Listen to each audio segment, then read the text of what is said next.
any loss I've ever had, I've actually made a 2 to 10x jump from the learning experience.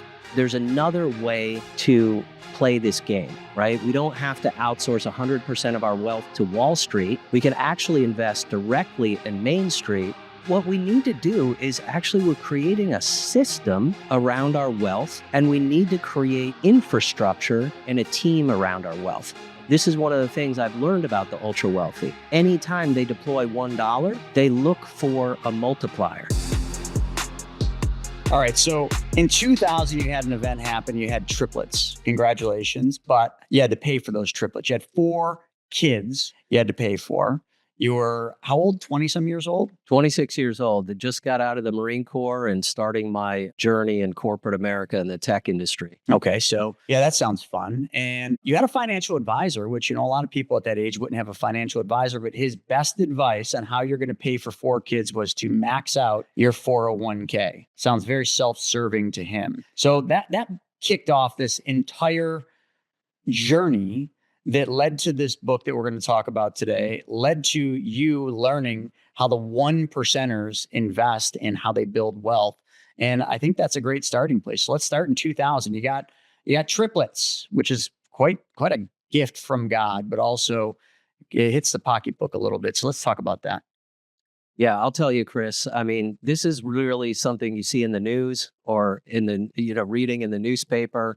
And when I came home and, I was holding 3 babies in my arms, and keep in mind, we had an 18-month-old toddler as well. The first thing that was going through my mind was just, how am I going to provide for financial security for my family, right? So literally the day after I went to see my financial advisor, and that was all he could tell me was max out my 401k. He said, "Oh, you've got kids, no problem. They have these programs called 529 tax efficient, vehicles."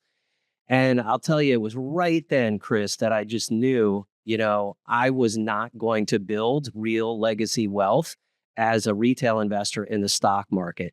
So this literally launched me on this obsessive quest to start figuring out how the top 1% are really building wealth, right? And keep in mind, this is 2000, like the Rich Dad Poor Dad literally came out like the year before. Right. So, and this is in light of the .com recession as well. Exactly, which I had been completely crushed in. And I was in the tech industry for work as well. So experiencing that challenge as well.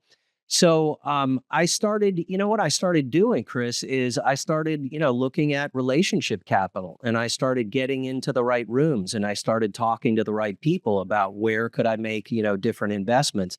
And I started making investments into, single family real estate assets, into multifamily, into retail, into office parks. I actually started investing in oil and gas back then. And this is before syndications even became a thing. These were private investments, and it was all completely relationship driven. And then, fast forward basically 15 years later, I built an amazing portfolio. I built an amazing network of deal providers and sponsors. And I learned a ton of things along the way. And I really created my next business, Pantheon, to really help investors figure out this game, right? What is the blueprint? Like, all of us read, Kiyosaki, right? And we walked away like with this big paradigm shift, and we're like, okay, I'm in, right? But what's that next move? And whether you're 30 and just kind of starting out, or maybe you're like 45 and you feel like you're a little bit late to the game, and you've got, qualified plans and some investments, but you feel like you're way behind, you're paying too much in taxes. It's like, what is the blueprint, right? What do I do here? Because I'm certainly not getting the right advice from, Wall Street or my financial planner. And I think a lot of people are stuck there, but like, you had that aha moment where the advisors, like, literally, you're telling them, I don't know how to pay for these kids. I need your help from a financial standpoint. And he just tries selling you products, and really that's all it is. And I relate, early 2000s, I entered the financial advisory game, and that's what we were taught to do. So it makes perfect sense that's why that advisor was telling you to do that, because that's just what we were trained to do. Sell a product, push the product that they're hot on this month. It was every month. It just seemed like, all right, well, this month we're pushing this month we're pushing this, but there was never really, and I know things have changed, so I don't want to beat up on advisors too much, but back then that's just kind of how it was. And it's funny because you entered this new paradigm, where you're doing these different investments, which are off the beaten path. We would call them alternatives. And some of them are very speculative. Like you'd mentioned oil and gas. I'm pretty proficient in oil and gas. It's a huge tax strategy for us in how we invest. But I've also had oil deals go bad. Like just 2024, we did a $300,000 oil deal. And I mean, it's done. It's not a complete and utter loss, but it's basically a complete and utter loss. So during this period, you've gone through effectively, you started all this in the dot-com recession. Then you've gone through the Great Recession, which is a doozy. And then, well, we can call it COVID and right up to where we're at now. How many losses have you gone through to kind of learn? Yeah, I've gone through my fair share of losses, probably 10, 20% along the way. But I'll tell you, Chris, That's not that bad, actually. yeah, it's actually really interesting, right? Because most people are very fearful, right? And this is interesting because this is actually the perfect segue into the first phase of my book, right? There's actually 5 phases in the holistic wealth strategy, and the first one is literally mindset, right? So I wasn't taught about money when I grew up, right? Money was scarce. Money didn't grow on trees, right? That's what we knew. So to lose money is considered like completely taboo. If you lose something, that's crazy. But I got to tell you, you can lose money in any investment. And we actually, one of my losses was my wife was gifted by her dad a sizable shares in Kodak stock. Right? Oh 'Cause he boy. lived up in upstate New York. Yeah, right in my backyard. I've driven by that many As times. safe as you, yeah, exactly, right near you, right? So as safe as you can get, blue chip stock in pension funds, you name it, went to zero overnight, no recourse, no nothing. Okay, so you can really lose in any investment class. We also saw just 2 years ago over 200 banks fail, right? And so you've literally had the banking institutions fail, right? Which is one more reason, I like infinite banking as well, right? Because you have a mutual whole life insurance company that's, been around since the Civil War, right?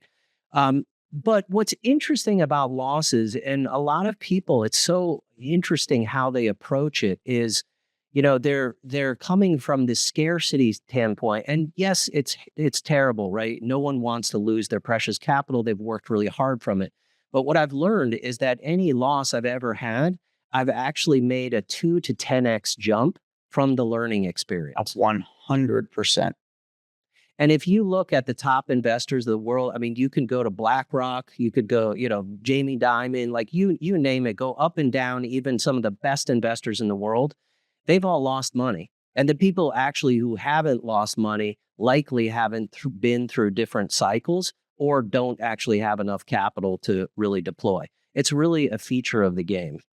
I love that you said that. And I think we're in a really unique period of time, at least in my life of 48 years, where this is the longest bull run in history.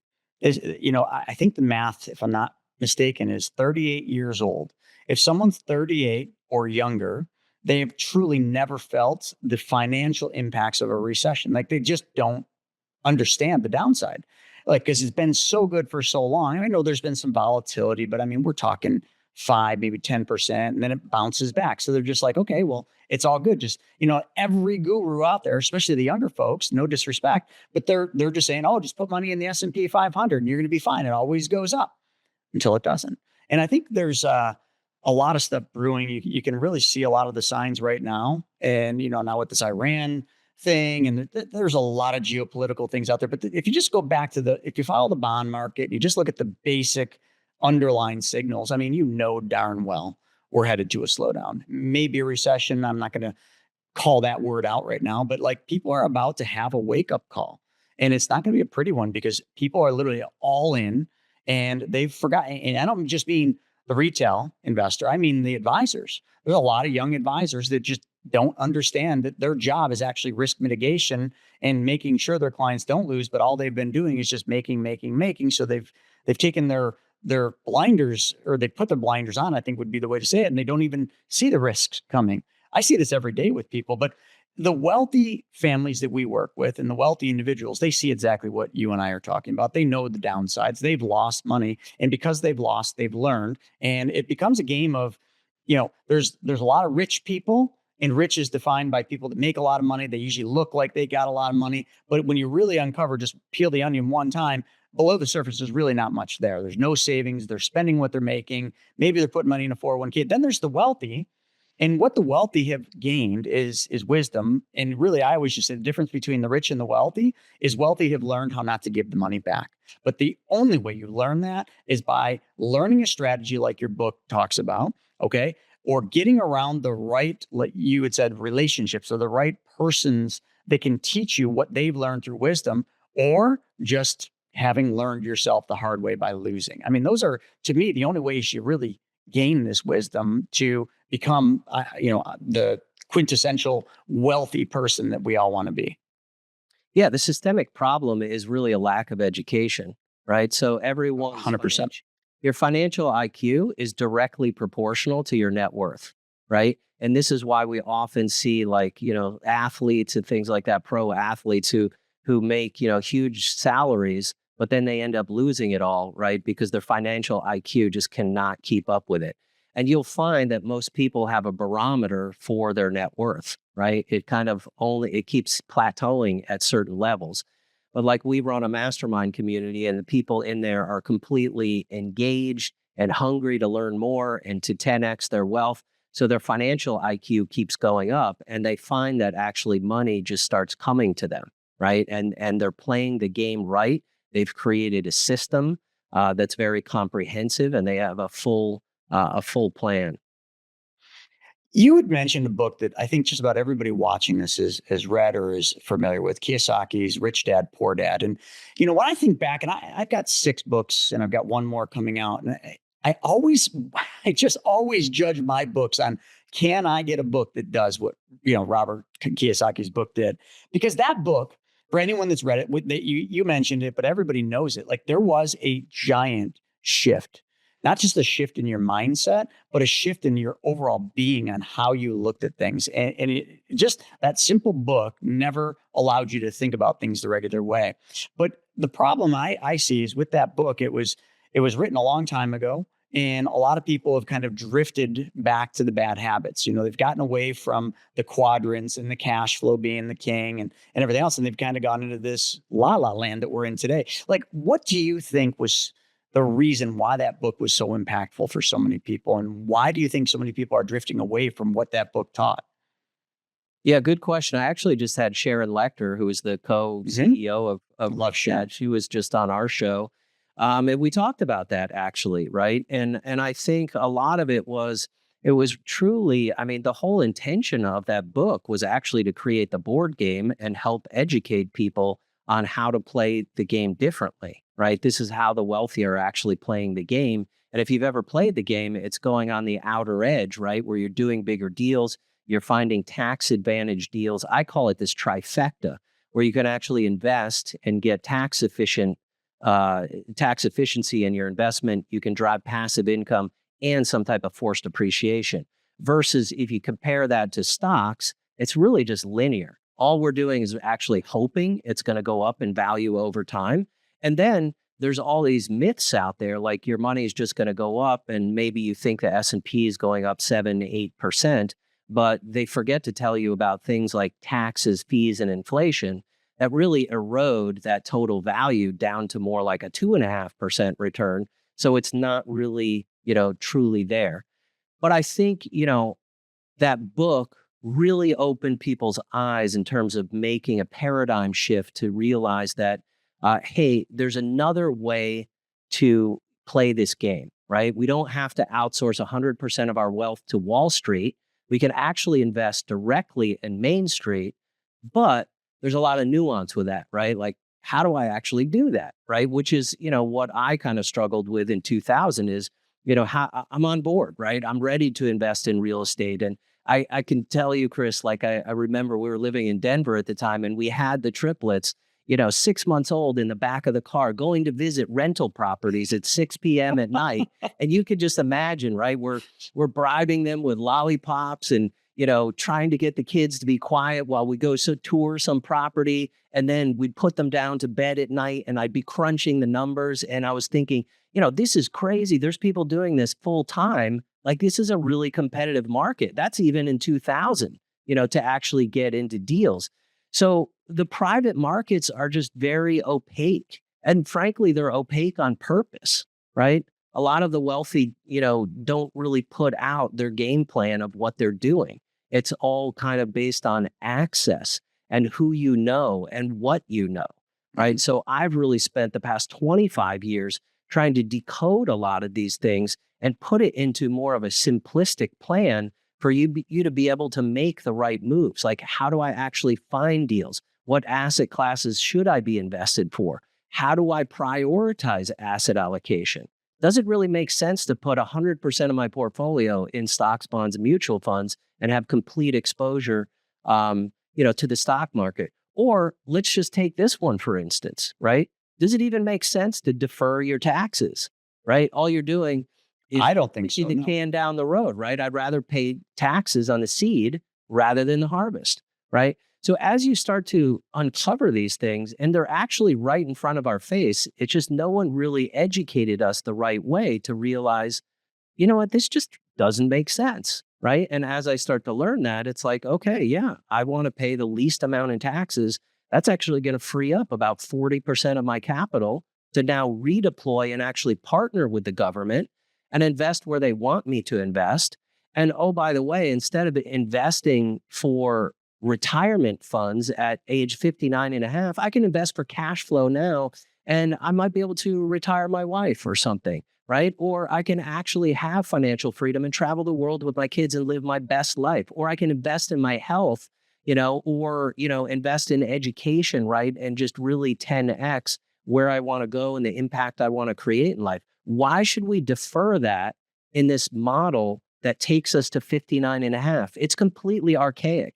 It's actually built on the manufacturing era. Bingo. Right? When everyone was, working in factories for 8 hours a day. That's what it's built for. I mean, to keep people trading hours for dollars and hoping and praying for this day way down in the future. So that's the day that they're going to be able to ride off in the sunset. And so few of them are able to do that, even when they get to that day, because the system is flawed, broken, and, well, just a giant sham. I mean, and you can read about that everywhere. Heck, the guy that created the 401k, his book, 501k, completely dissects it. Like, yeah.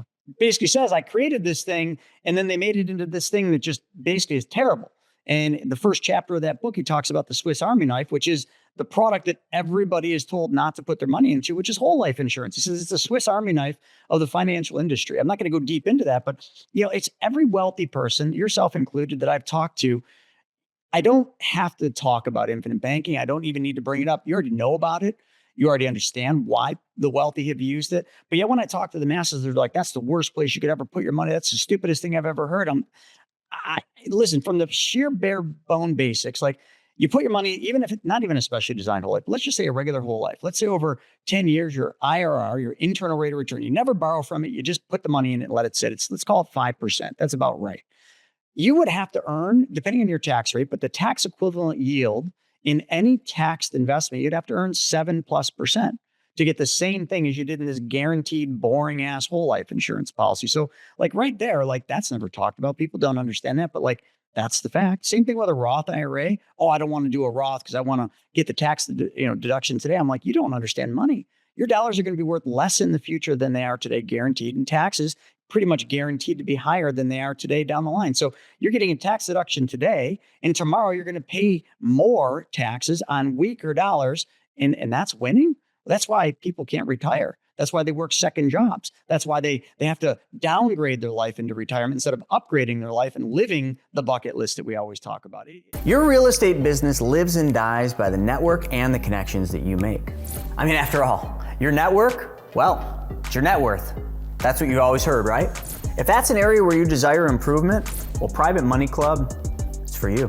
PMC saves you precious time and money by bringing the real estate world, well, right to you, right in the palm of your hand. So get in on the action like so many others have by going to privatemoneyclub.com and sign up.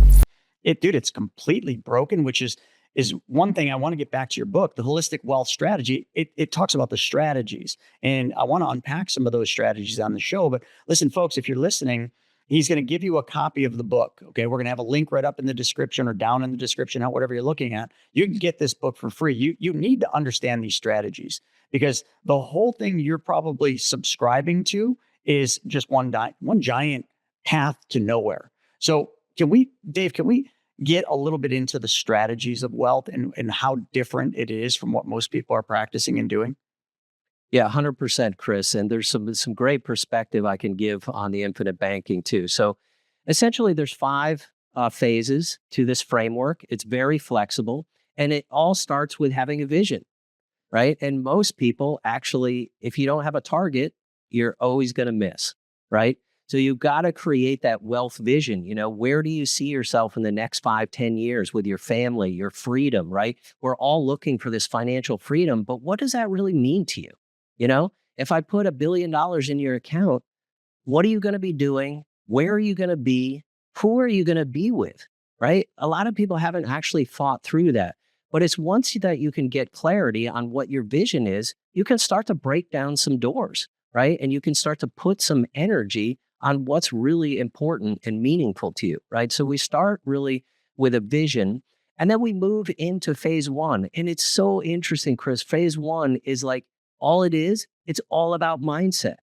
I can't tell you how many, and you could probably relate to this like from an infinite banking perspective. I mean, how many conversations have you had with your family, your friends, your peers, respected people, and you talk about this thing that you know for certain is a better option, and people have belief systems that just say, nope, it's a scam, I won't do that, right? So it was the same thing. I spent all these years, I'm like investing in, real estate deals, private deals. And what did people say? Well, my financial planner says that's too risky. That seems crazy. Why would you do something like that? Right. So I literally had to be strong enough where 99% of the people all thought I was nuts for what I was doing. Yet I was following the 1% and what I had convictions for.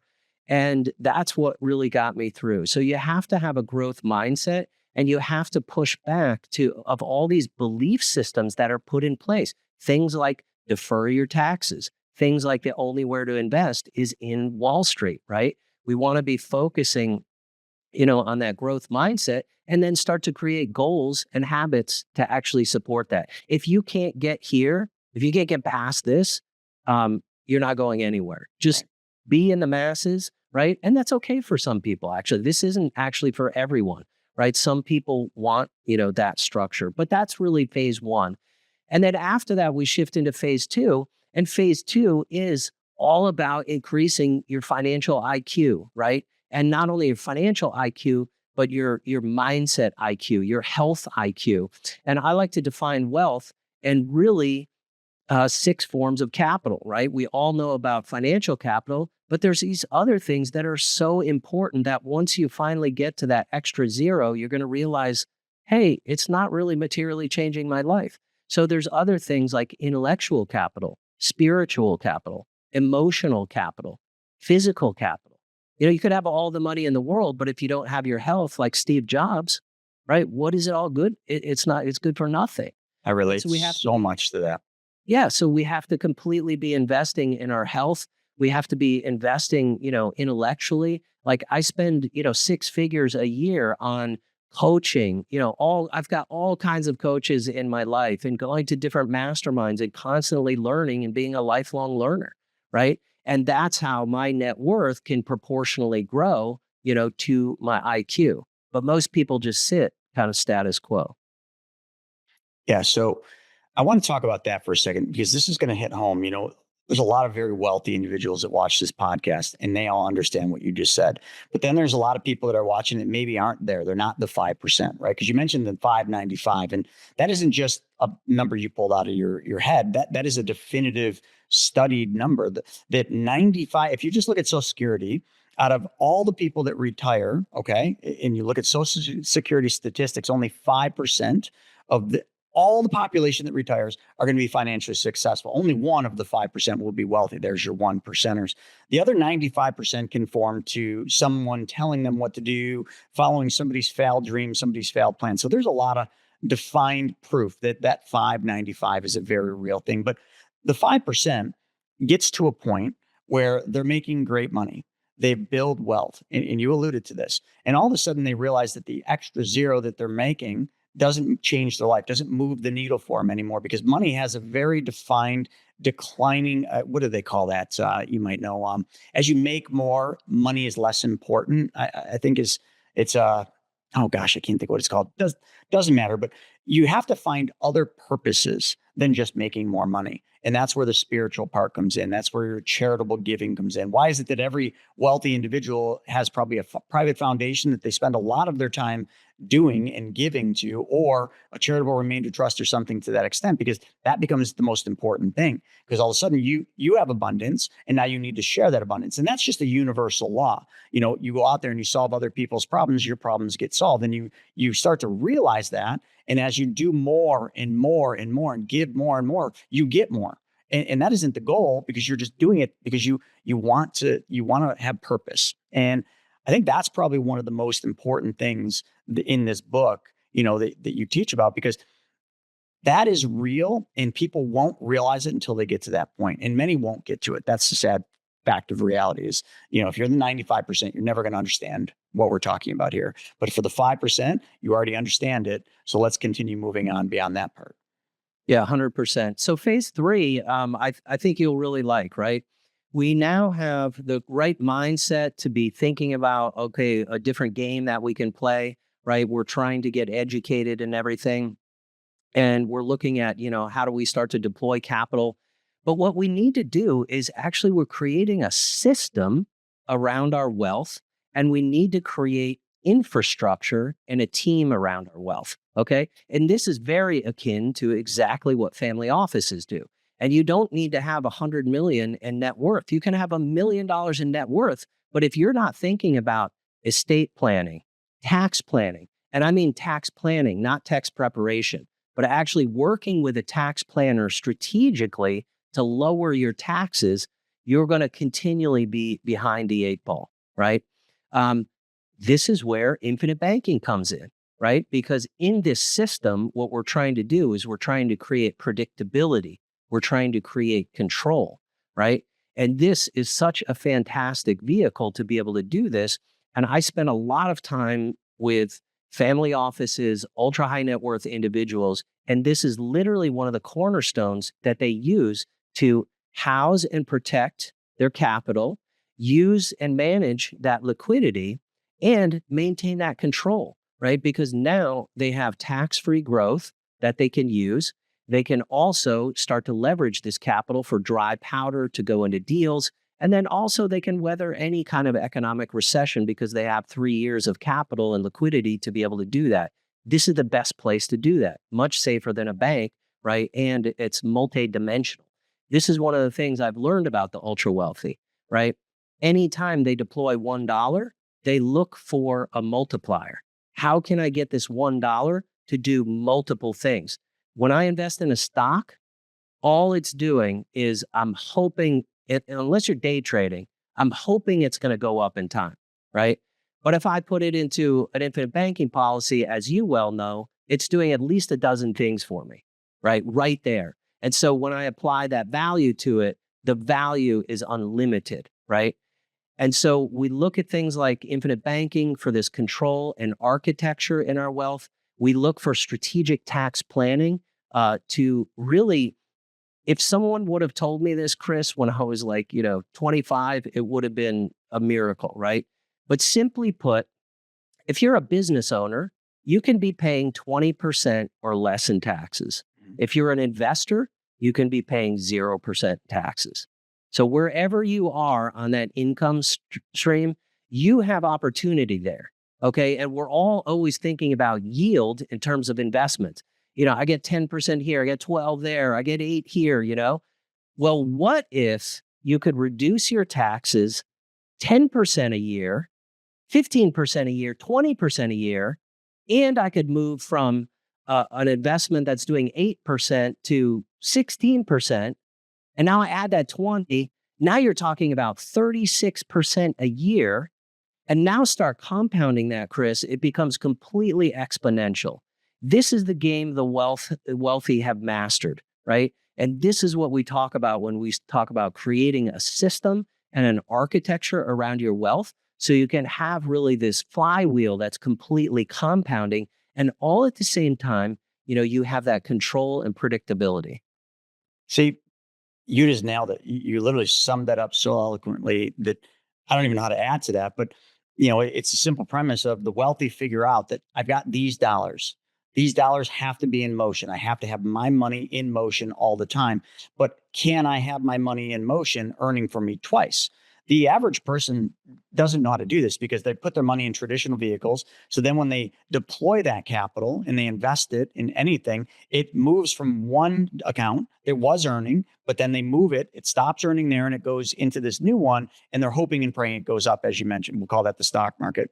But what the wealthy do is they found out how to continually earn on the initial dollar and then deploy that dollar in a way, making a spread where now their second dollar is earning a second time. So the same dollar is making money for them twice. And over time, and here's the best thing, and this is the infinite banking summed up, over time, the only thing that can happen is you make more and more. It's guaranteed. It can do nothing other than make more because your spread is always going up no matter what. So that's it. You summed it up. So I love it. But the average person just doesn't tap into that. They don't understand that because they get hung up in the false beliefs and just the other gurus out there, the Dave Ramseys of the world, telling them, oh, that's the worst thing you could do. Well, Dave Ramsey, I don't mean to say this in the wrong way, but Dave Ramsey, his entire group of people he serves, they're broke.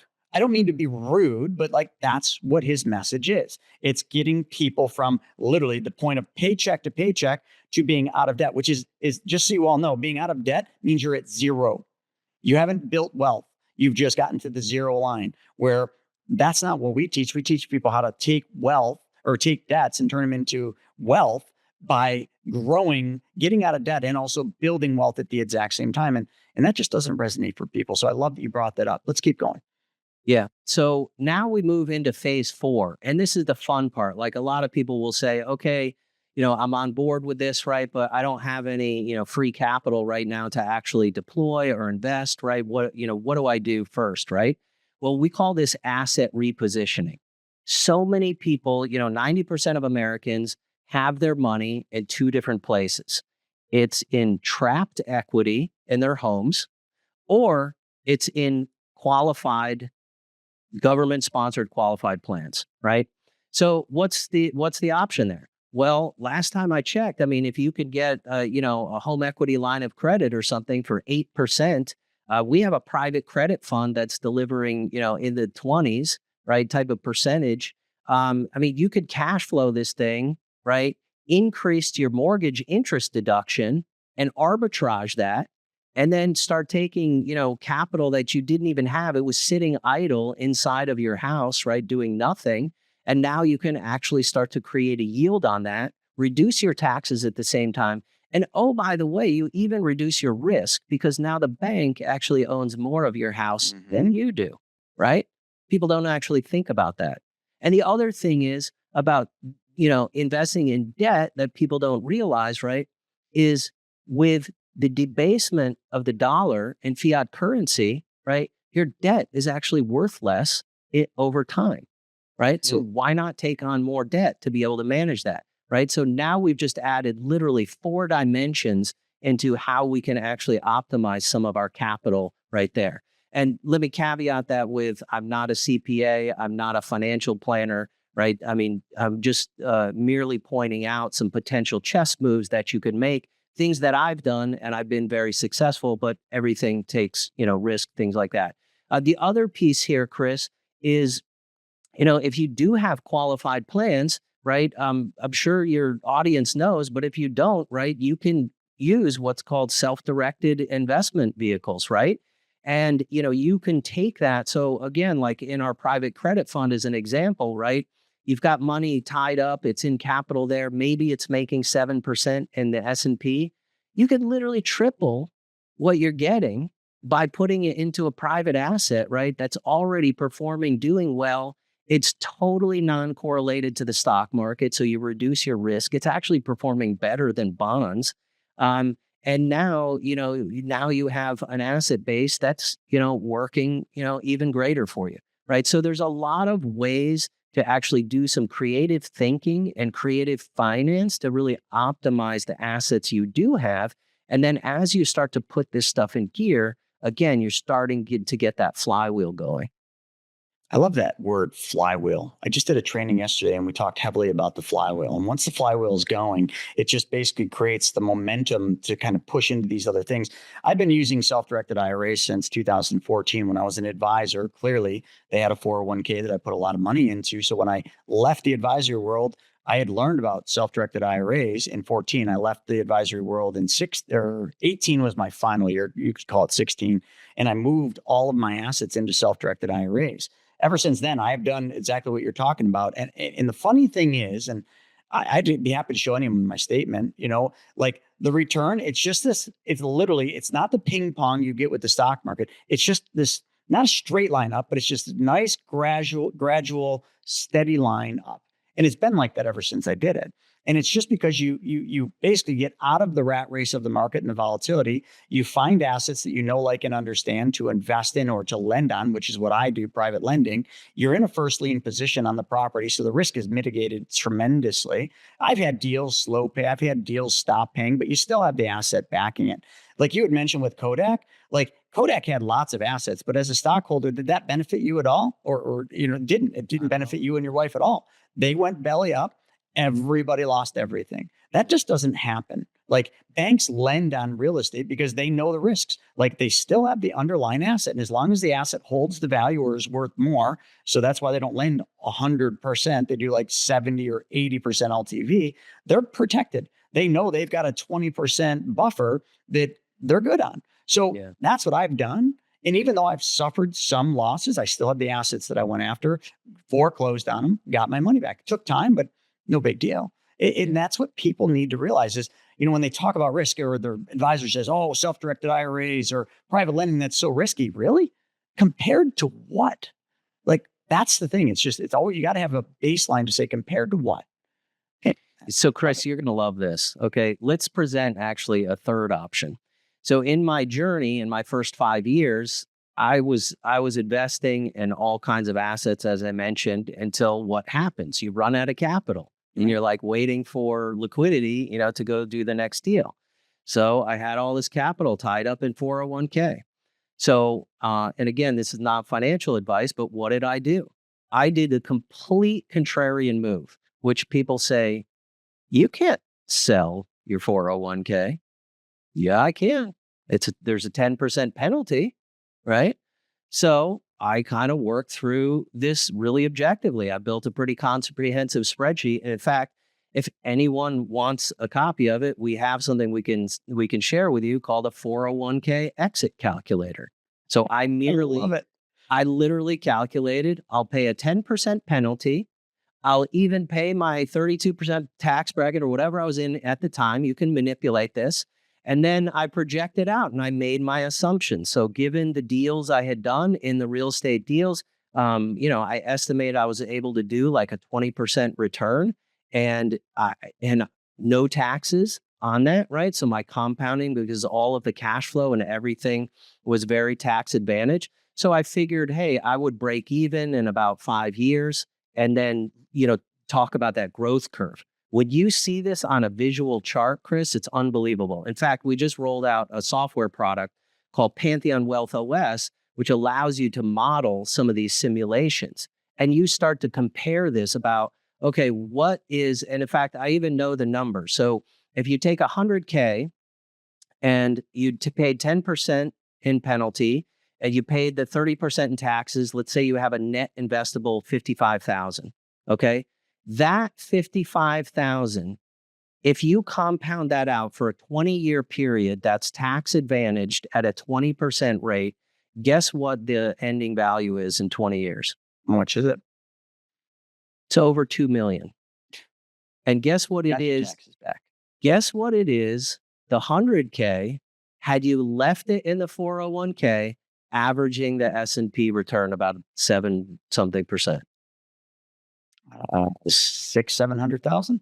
It's about 380,000. Whoa, I overshot. Before taxes, fees, and inflation. Well, the SEC.gov website has a really unique page that nobody seems to go to that literally shows you the pitfalls of the fees on mutual funds. And it very nicely explains that even though you think like your mutual fund fee of 1% or 0.5% is nothing, over time, it's a significant amount of money. And then the taxes on the backside, if it's a retirement account, like that's a huge hit because your taxes are going to be higher. I mean, people don't calculate this stuff because people don't plan. They don't have a strategy. And, if you ask them, what's your strategy? I don't know, whatever my advisor tells me to do. Oh, so your strategy is put money in 529s, max out that 401k. Let's buy some more mutual funds, right? That is not what the wealthy do. And I'm going to go back to something you said. You said two things, and I know we're getting close on time here, but you had mentioned housing and houses. Like you've got all this equity. There's so many people, the Dave Ramsey's, folks of the world, that their goal is to pay their house off. But when you pay your house off, what do you have? You have an asset that produces you no income, that changes your lifestyle, not at all. And all you can do is brag about it. Oh yeah, we paid our house off 5 years ago. But you're still driving the beat up old car. You're still not living the life you are or you want to. You still can't do the things you want to do, but yet your house is paid off. Congratulations. Like when you mentioned that about like them, your strategy and what the wealthy do, they don't focus on paying their houses off. If their house is paid off, they go get a line of credit on that house. They then deploy that capital, make the spread and the arbitrage, get the tax advantages, which a lot of people misunderstand the tax advantages of the deductibility you get from your house. They're big, and especially over time. So when you start doing that and you start looking at using your money the right way to make this arbitrage and the tax advantages on top, the tax advantages aren't just tax savings. Add that to your return because it's the same damn thing. Listen, I always tell people like my private foundation, that wasn't my money. And they don't even understand what I'm saying. Like I made a pledge to my daughter's school for $1 million. And people think I'm crazy. They're like, well, why did you do that? I'm like, well, it wasn't my money anyway. So why wouldn't I have done that? It helps the school, helps my daughter. It's going to provide a better, pathway for her. And so she can do things and all the kids. It helps everybody. Yeah, but why would you do that? I'm like, that money would have went to the government.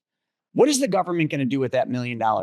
Are they going to do anything good? Are they going to do anything for my daughter? Are they going to do anything for my daughter's school? Not one thing. They're going to go, who knows? We all know what the government does. They're going to blow it. They're going to use it for the wrong things. I get to then give this money to a private foundation. I get a tax deduction on it, but that money wasn't even mine, but I get to direct that money. I get to tell that money where to go. I get to use that money for better good based on my opinions. Like, how does that not make sense to people? It makes sense to every wealthy individual we've ever talked to, but when you talk to other people, they just think you're crazy. Like, that isn't crazy at all. That is actually smart. And when I make investments, like that oil investment that I lost, whatever the end, I don't have the tax return yet, but whatever that $300,000 loss is, people are like, oh my God, I knew it. Oil's so speculative. It's so risky. Yeah, but hold on a second.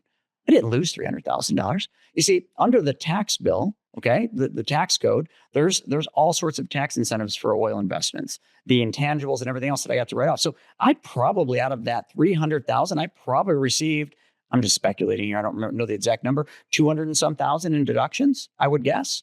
And then the write-off, I get to write that off and carry forward those losses. Plus, I got some residual value that'll come back from the assets that the corporation owned. I mean, like, did I really lose 300,000? Absolutely not. But that's how people would view it. And the wealthy would be like, Chris, you didn't lose 300,000. What was your tax savings? What is that deductibility you're going to be able to carry forward? Like, what's that going to be able to be written off against? So actually, I'm not going to say it's a good thing, but it's not a terrible thing. And it's a heck of a learning lesson. Yeah, 100%. And that's a perfect tie into the last phase, Chris, which is phase 5. This is the fun one. This is all about building massive passive income. And basically, it's investing in assets that are non-correlated to the stock market, have, again, that trifecta where we get tax efficiency, passive income today, and some type of upside potential. Our investment thesis focuses on 3 asset classes: real estate, private credit, and energy. Oil and gas is fantastic. Well, I've been investing in that for years.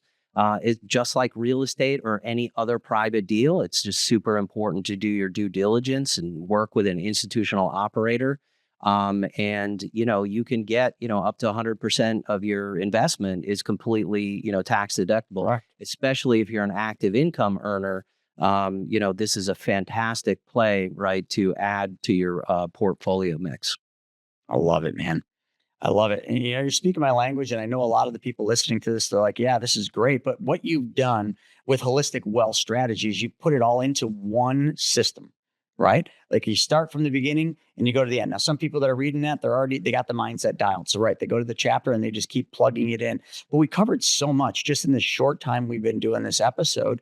And it's like, as you start layering this stuff, because like we talked about pretty much a straight line, but like now all of a sudden you layer in infinite banking, you layer in the equity being used in your house and the tax deductibility of that, you layer in the self-directed IRAs. Now all of a sudden you really start to create just this incredible tax efficient strategy that just prints money, creates this massive flywheel and just keeps building on your wealth. So then you can start doing the charitable giving. You can start doing the spiritual journey. You can start finding other purposes other than worrying, oh my God, I got to go out and make more money so I can, pay for food for the triplets. I got to go out and make more money so I can make my mortgage payment. And oh my God, the car broke down. How am I going to pay for the repair? That is not the discussions you're having. The discussions are, how do I find purpose that provides enlightenment to me and to the world? And how do I do more for others to solve more problems? That is when you've made it. And that is the 5% and definitely the 1% that you're talking to. You just nailed it right there, Chris. It's all about creating that freedom in our lives that we're all really looking for and living that abundant life so we can create more impact, help more people, and really live our best lives. Well, this has been amazing, man. So I know I said it earlier, but I'll say it again, folks. We're going to put the link in the description so you can grab that book. It's easy. If you're just listening to this, it's holisticwealthstrategy.com, holisticwealthstrategy.com. He's giving you the book for free. So please download the book, read the book. I know you got a lot of books that we don't read. You need to read this one. I don't care where you're at in your wealth journey. Grab the book and read it. Dave, this has been fantastic. Thank you so very much for your time. Chris, grateful for the opportunity. Appreciate you. Absolutely. And for all of you watching, thanks for joining us for another episode of Money School Elite. We'll see you on the next one.